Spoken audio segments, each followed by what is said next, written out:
L'Église véritable n'est pas une chose visible, c'est seulement par l'Esprit que vous savez réellement ce qu'est l'Église. Vous ne pouvez pas dire que tous ceux qui sont dans un certain lieu de culte sont l'Église.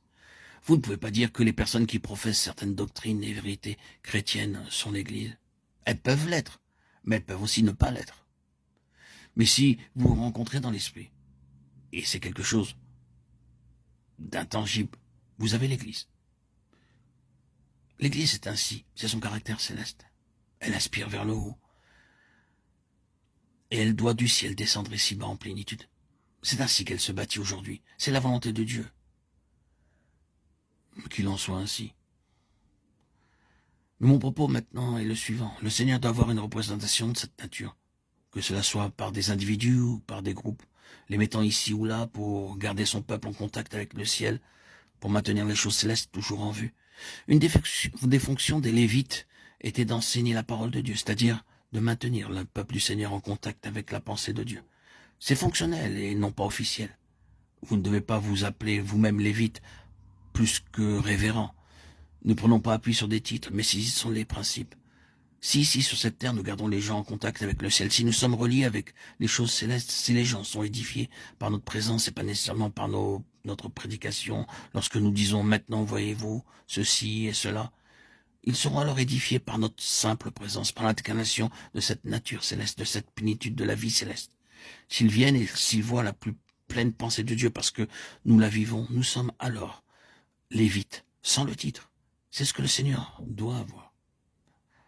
Cela doit en être ainsi individuellement. Le Seigneur doit pouvoir disposer de son peuple.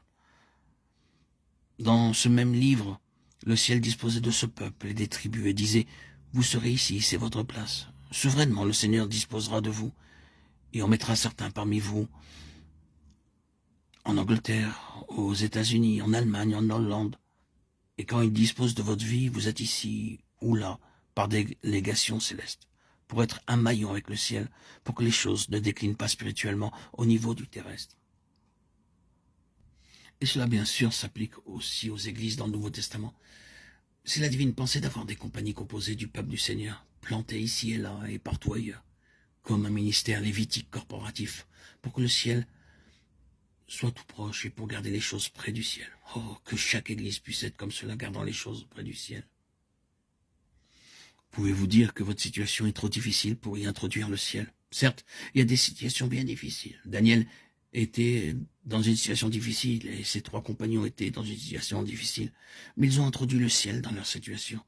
Il y a une expression grandiose dans le livre de Daniel. C'est « les cieux gouvernent », Daniel 4, 26.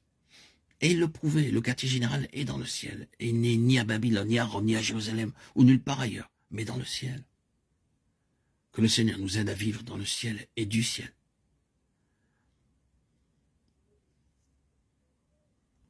Et maintenant, parvenus au terme de ces messages audio, nous rappelons une fois de plus ce qui en est la quintessence.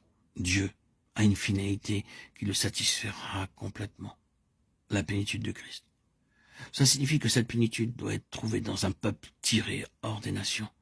Par ce peuple, dans sa plénitude, il a pour dessein de gouverner la création dans les âges à venir. Cela ne sera pas atteint bon gré mal gré, mais seulement maintenant par le conflit et un coup infini. Tous ceux qui sont sortis ne sont pas entrés dans finalement.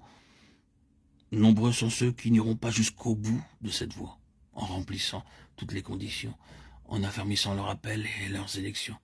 Mais ils entreront dans le royaume pour hériter avec une mesure différente, plus petite ou plus grande, jusqu'à la plénitude du dessein. Les pionniers sont nécessaires et la voie des pionniers est une voie étrange, fertile en expérience, avec des souffrances, la perplexité et des épreuves que d'autres connaissent bien peu. Mais Dieu doit voir ses pionniers. Qu'ils soient formés d'individus ou constitués en autant d'assemblées, ce sont ceux qui suivent intégralement le Seigneur.